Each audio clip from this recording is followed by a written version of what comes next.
go. Welcome everybody to another episode of The Big Idea. I am Dr. Jeffrey Hanna here at Atlas Health Australia in North Lakes, which is in North Brisbane.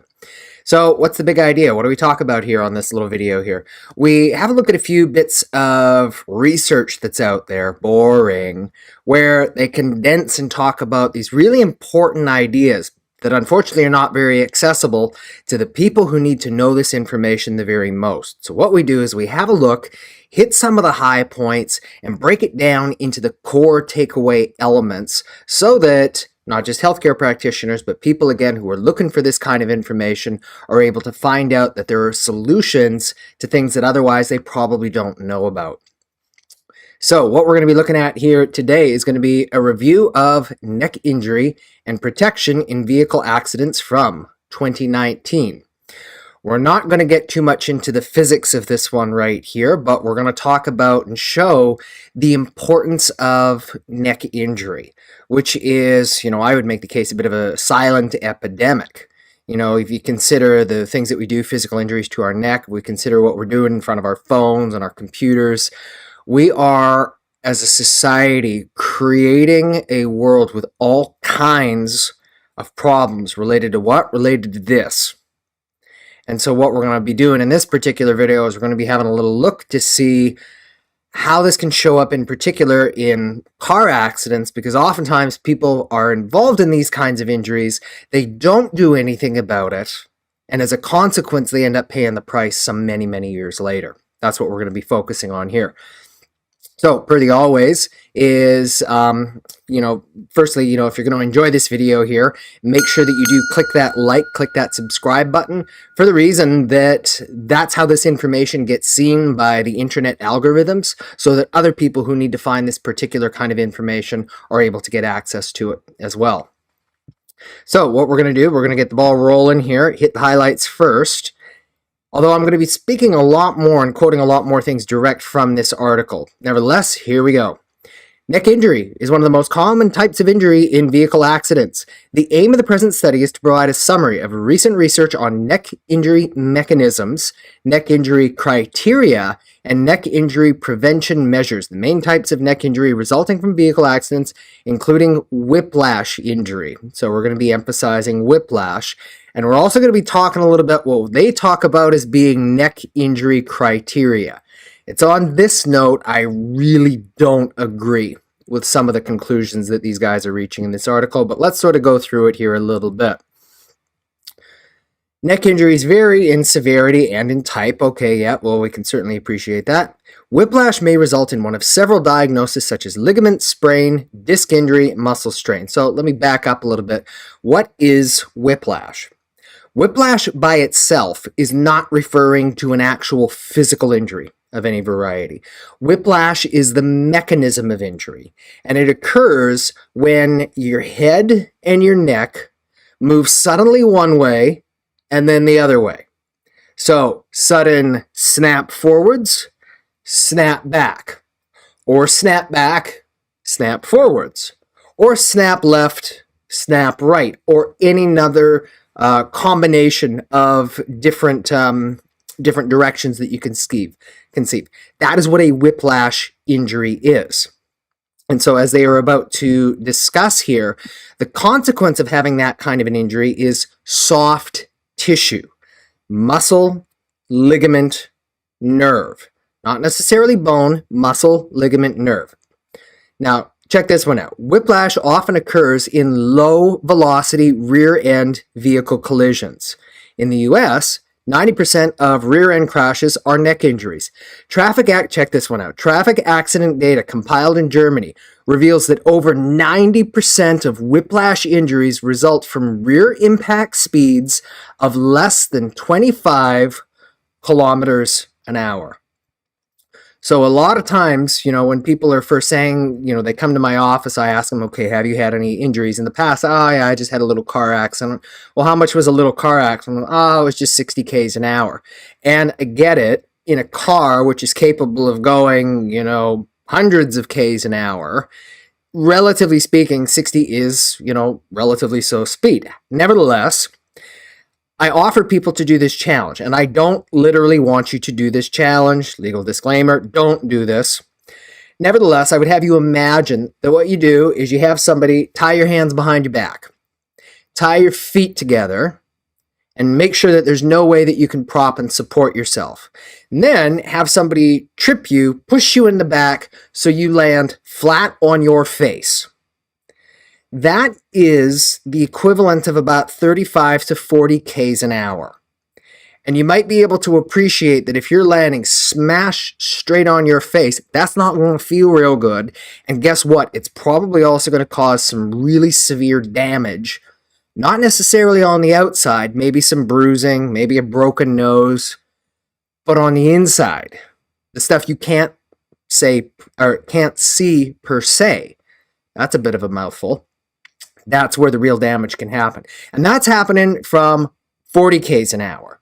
Let alone you can appreciate 60, you can appreciate 80, or certainly even 100. And so the point that these guys are describing here in this report is that even the low speed can cause really nasty problems.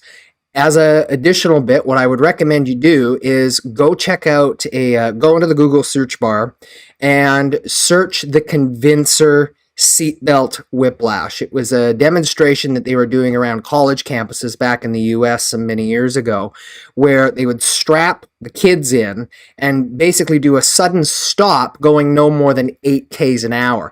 And what you see is this whiplash effect happen. You see they're going and then just whack their heads and like, oh, that was really sore. And the point was being, okay, wear your seatbelt to protect you.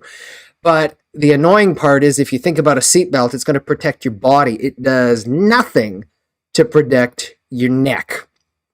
Nevertheless, better than nothing. So rear end collisions can happen, and they can be very significant even at low speeds, and they're associated with highest relative risk of whiplash injury when compared to lateral impacts.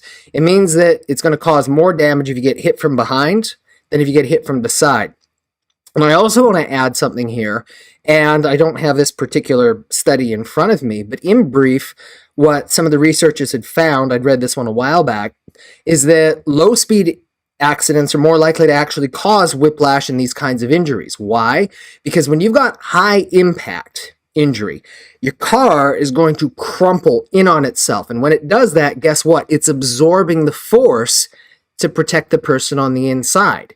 Yes, they have, additional cages, but how do you think it's possible when people are doing the F1 racing or any of the other vehicle racing that they can get involved in speeds of many 100 Ks an hour, get out of the car and walk away? It's because the car is designed to protect and shield that person on the inside. Caveat, though, is when you have only the, quote, minor fender bend or the minor scratch or the bump that doesn't cause the car to crumple, well, guess what? All that force on the inside is going to transfer whoever is on the inside in whatever position they so happen to be. So more women than men suffer whiplash and also suffer long-term symptoms. To the tune of about 3 to 2 is what these guys are reporting here. Now, this is, I've talked about this in other places, this seems to be a little bit to do with genetics and the way that men are built differently from women. In brief, women as a general rule, and this is not an absolute, are more flexible than men. The consequence of that is that their ligaments are a little bit more stretchy, which means that they are a little bit more susceptible to these whiplash kinds of injuries. And this is believed why in soccer in particular, injuries in women are far more common than they are in men. Even though they're playing the same game, doing the same kinds of things, women actually have a higher rate of head neck injury than men do. And I think that that's pretty common across the codes of football.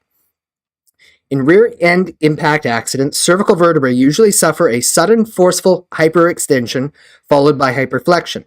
Cervical soft tissues suffer sprains and strains in this period, leading to a variety of clinical symptoms, such as headaches, dizziness, forgetfulness, and emotional psychological disturbances. While some individuals recover from initial symptoms within a few weeks after the accident, up to 50% develop persistent symptoms. In addition to that, they don't comment on it here, but it's not uncommon where the symptoms of a neck injury do not show up, sometimes for days or even weeks after that injury, and then we never think to connect two and two. So what I want to do is I want to grab a little model here for you guys, and we'll try to get it. There we go, so that you can see what we're talking about here. So hyperflexion, hyperextension. This is the back of the skull. This is the top vertebrae in your neck, so your atlas bone sitting right there. This is your C2. It's the pivot point that lets you turn your head side to side like this. And then lower down through the rest of the vertebrae, what you have is you have these that are going to be called facet joints. And these are going to be on the back part. This is going to be essentially what allows for your neck to glide up and down, forwards, backwards, and also tips. I'm trying to do this without my hands getting in the way. Tipping side to side, something, there we go. Side to side, something like this. If you can see that one that's right by my finger there. And you also have in between these lower vertebrae, intervertebral discs. They'd be sitting right here. These are the major shock absorber cushions. There is no disc between C1 and C2. That's what gives you about 50% of all of your head and your neck movement. And so if you had a disc there, we wouldn't be able to do that as human beings. So what's the point of walking you through this? The point of this is that if and when a person gets hit from behind, and particularly if they don't see it's about to happen, because if you don't see it's about to happen, you don't have the ability to brace. If you don't have the ability to brace, then your muscles are not tense. And yeah, it's not a good thing to tear a muscle. It's really, really sore and uncomfortable. But if you've got a lax muscle, then any and all force coming from behind is going to go straight into the ligaments, which are more likely to tear. And ligaments have a much poorer blood supply, and so as a general rule, a much lower prognosis. It's a lot harder to heal a ligament than you would be to strain a muscle. So what happens in the course of the injury? The course of the injury causes essentially, there we go, this to happen. And this is the back again, and this is the front. It causes everything to shift backwards like this as the head snaps back. The joints shift, there we go, shift backwards, kind of something like this throughout the whole of the neck. That's the initial force. And you can appreciate how, firstly, what this is going to do is that this is going to stretch all of the muscles and ligaments along the front right here. And what it's also going to do is going to put some extra strain on some of the muscles through the back and the ligaments here also. But this is the damaging part. The hitting from behind, that's bad enough. It's when you suddenly go the opposite way. So you've just injured some of the stuff along the front of the bones. But then if the head snaps forwards the other way, aha, this is what happens. Then you suddenly stretch all of the nerves, the muscles, and the ligaments along the back. And it can lead to these kinds of issues that you see right here, where those facet joints between the vertebrae actually can lift off and move like this. Now those joints, they actually are designed to move that way. So that in and of itself is not the problem. The problem is if and when you exceed the normal stretching ability of those joints to move the way that they are supposed to. That's when we can start to get into trouble. And so these guys, the Quebec Task Force team, they've classified what we would describe as whiplash injuries on a severity of 1 to 5. So 1 is no neck discomfort whatsoever, all the way up to fracture dislocation. Now, in this particular video, I'm not going to be talking about fracture dislocation. Why? Because if you're involved in these kinds of injuries, odds are you know it, and or you have the neck injury and you get checked out by the paramedic and they say something's wrong, we need to get you to the hospital, and they do CT exams and other different kinds of things like that to find out if there's damage, yes or no. So where we're going to be spending our effort is in the gray zone through here. So this is the one I want to pay attention to. It's what's called a whiplash associated disorder level 2. A combination of lateral bending and torsion results in unilateral facet dislocations, or, this is the important one, or unilateral locked facets, classified as whiplash associated disorders level 2. This kind of stuff is oftentimes not identified when a person first has these kinds of injuries. Why?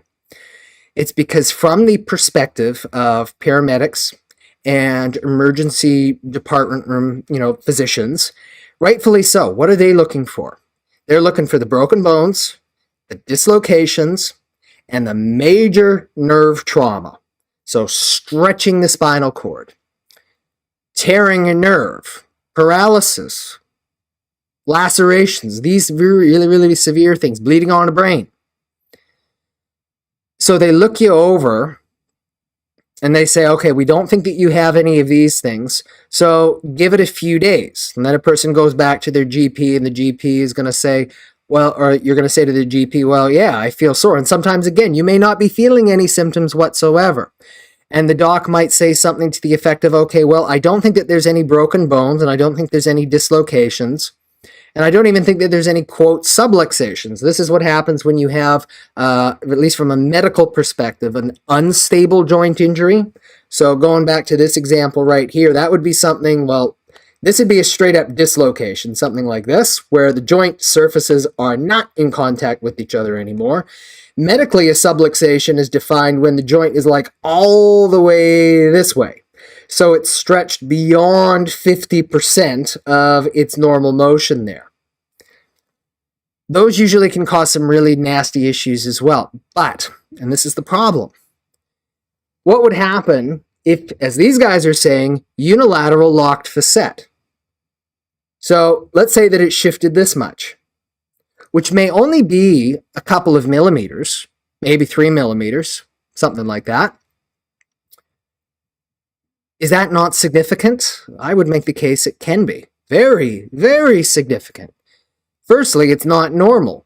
And if you've had a sprain strain injury to ligaments in your neck, well, guess what? Your brain is aware of the situation. And no matter how small it is, it can still be very significant. Here's an example. If you ever gotten an eyelash stuck in your eye, how good does that feel? My guess is probably not very much. Thank you. Very little. Well, how thick is an eyelash? It's 0.15 mils. That's 0.15 millimeters. That's it. Now, if you consider the size, and this is a giant model, mind you, but if you consider the size of the joint surfaces in the neck, they're approximately 1 centimeter in diameter, and they're relatively circular or ovular shaped. So 1 centimeter in diameter, your brain is capable of detecting and experiencing nasty pain with changes even as small as 0.15 if it don't belong there. And yet, from the pathological standpoint, people are told that it's only a quote-unquote severe injury if there's a broken bone, if there's a dislocation, or if the thing has near gone off of its perch all the way over like this. Or if you may have a part that's, compressing on the spinal cord. Then they're saying it's severe. But the problem is that you've got all of those other injuries that don't quite fit that pathological boundary, but they ain't normal. They ain't healthy. And so sometimes people say, okay, well, maybe I need an ultrasound or I need an MRI. Being honest, MRIs and ultrasounds, they don't have the resolution just yet, at least most of them, to see these kinds of injuries. Simply put, why? Because they're so small. You see, when you're looking at major injuries such as arthritis, fractures, dislocations, you can see the structures pretty clearly. Why? Because they're of a pronounced size. But these particular injuries that I'm talking about, that can be caused from whiplash type of injuries, these affect things at a molecular level. These things stretch the individual muscle, ligament, and maybe even nerve fibers in the neck. Those don't show up on an ultrasound or an MRI because they are too small. But unfortunately, we're told, yep, I had the scans and everything looked like it was normal, so everything must be normal. That does not necessarily mean that everything is normal. Now, rightfully so, what a lot of docs do say is they say, give your body a few days to see if it comes right on its own. Okay, good. Well, guess what? You should be getting better within about 3 days, is the short of it. If you are experiencing issues that are persisting beyond the 3 days, and you think, oh, it'll come right, you're kidding yourself. I'm not saying it's going to be 100% fixed and healed in just 3 days, but I'm saying that if you have an injury, something like this, like that, if your body's going to be able to pull, and again, if it's a severe and medical emergency, act immediately if you know about it. But let's say it's like this, and you're thinking, okay, yep, my body should be able to bring that thing back in like this. Good, great. But what if it doesn't? What if those muscles, those nerves, those ligaments have been injured from the whiplash, and as a result, they're not able to pull the thing back in where it needs to be? Then what happens is the injury persists, it accumulates, and it continues to cause problems. In other words, it's going to heal, but it's probably going to heal the wrong way. And this is then where so many people can get into the long-standing kinds of issues. Why? It's because from the standard perspective, they're only looking for, again, these major kinds of issues.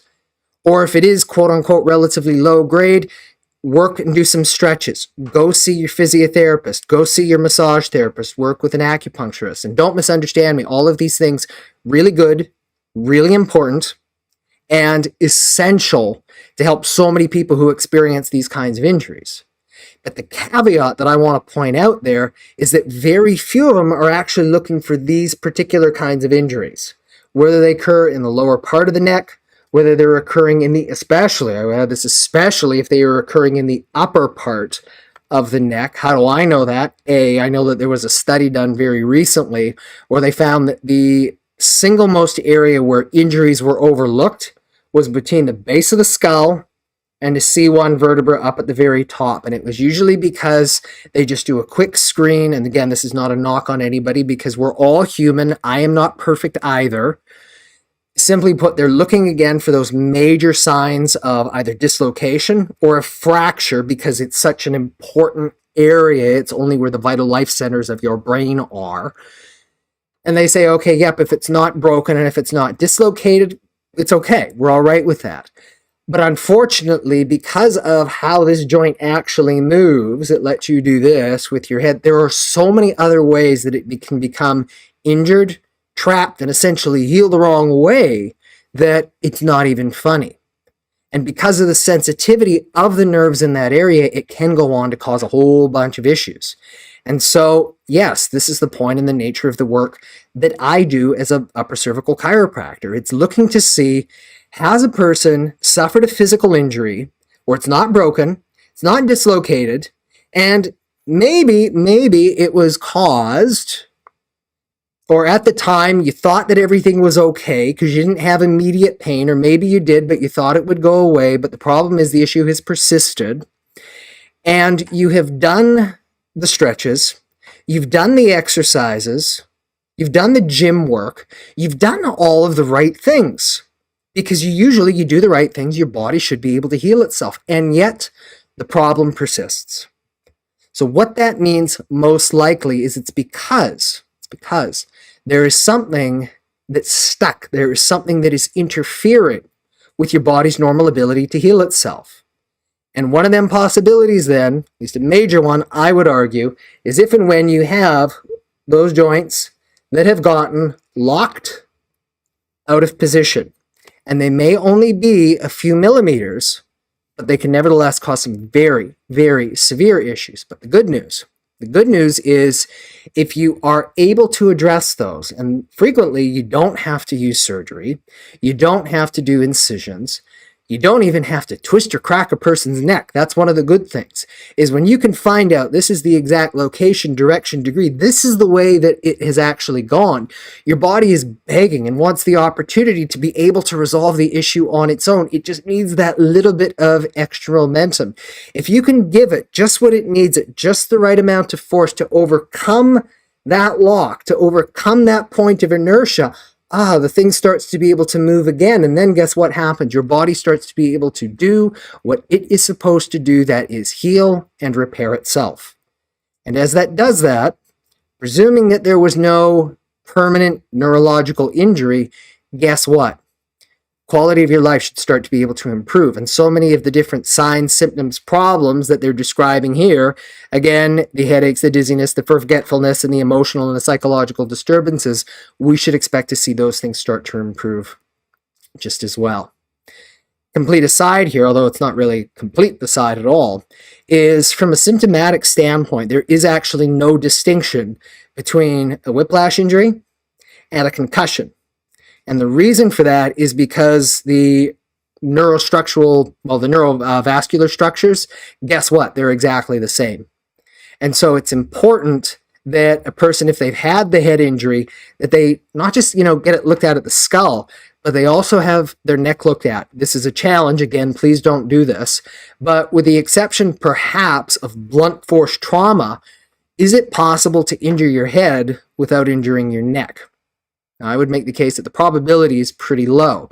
So people, especially when they're in the sporting environments now, yes, they're getting the brain MRIs and the CTs. Okay, do you have a concussion, yes or no?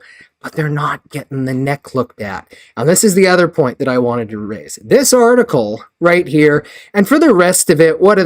They get into mechanisms. We already talked about that. Threshold for muscle damage is difficult to judge. We've already said that. We mentioned a few of the ligaments, and it gets into a bit of the physics and how do you prevent it. It's kind of tricky, and they talk about some fancy cars and things like that. But the core of it that I wanted to talk about right here, we've already covered. But it's simply this, is you can experience whiplash injury. It doesn't have to be from a car accident. It can be sporting collision, including, believe it or not, swimming. How does that happen? Swimming's a non-contact sport. I get it, it is.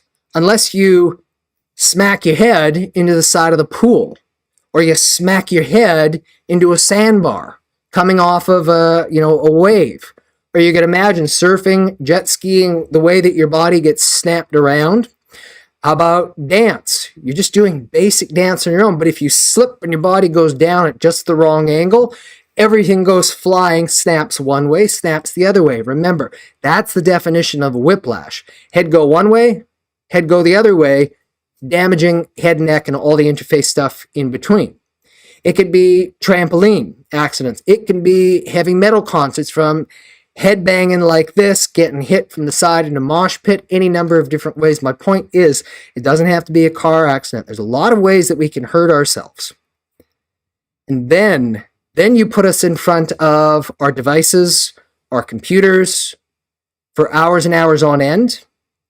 That's when you start to develop and have the accumulation of these repetitive stress strains. Because if you've had that pre-existing damage, that is what really starts to accelerate the process then when you're beating yourself up here all of the time. So what does it mean? It means, A, make sure that you are not doing the things that are destroying your neck in the first place. But B, what it also means, it means very important that if and when you've ever had one of these kinds of injuries, even if it's not necessarily causing you pain in that moment, even if somebody else told you, yep, it's all okay. If they're looking at it from fractures and dislocations, you might be fine there, but you haven't gotten cleared to make sure that you didn't have one of these smaller injuries that nevertheless can cause the big kinds of issues. And it's not like every single neck injury or trip or fall or spill you ever have is going to cause something like this. No. But what I am saying is that when these things happen, it's really important to get it properly checked out to make sure that everything is okay. Because if it isn't, if you get on top of it right away, you can usually solve it and it's not an issue. But if you let it go for a long enough period of time, it will inevitably come back to bite you, in which case it's going to take a lot more time and effort and energy and investment on your part in order to solve it. And of course, we all do the very best that we can, working together as a team. Nobody has all of the answers for these kinds of things.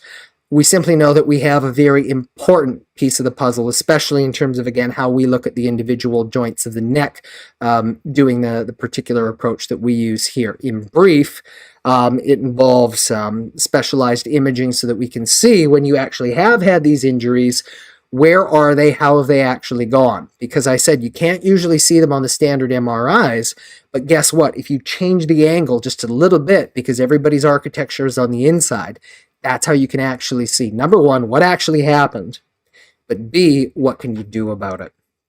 And usually there's a lot of things that you can do about it. So even though I've been talking throughout the course of this video about all the things that can go wrong, there's a lot of things that can start to go right if and when you start doing the right thing. So I do hope that this video has helped just explain a little bit about, ways that we can injure themselves, but also then giving you a little bit more clarity in terms of what you may want to consider doing about it. And make the offer as well that if you have had that kind of neck injury, if you've already been to a lot of different people, including maybe even other chiropractors, that if you haven't had it checked out from an upper cervical chiropractor, that is somebody who focuses in this particular area of the body in very high definition, in very high detail, it's probably worth having a look at that. So if you want some more information about that, I'll encourage you to go to our website, which is atlashealth.com.au, where we have a whole bunch of other articles on all kinds of different conditions that can be related to the neck. Number two, like we said in the very beginning, make sure that you click the like, the subscribe button here. So again, you are getting updates when we do other videos like this. Number three that we would have you do then is that if you have enjoyed this video, that you would please share it with other people who need to know this kind of information as well. And it's because, again, by and large, people aren't being told this, and as a result, they don't know this. So it's only when you come across and learn about this information, you may have a friend or a family member who's been involved in some kind of an injury, but, it'll come right, or they don't know what's going on, or they're not being directed the right way to reach that resolution. Send this video to them so that way, you can make a big difference, in their quality of life as well.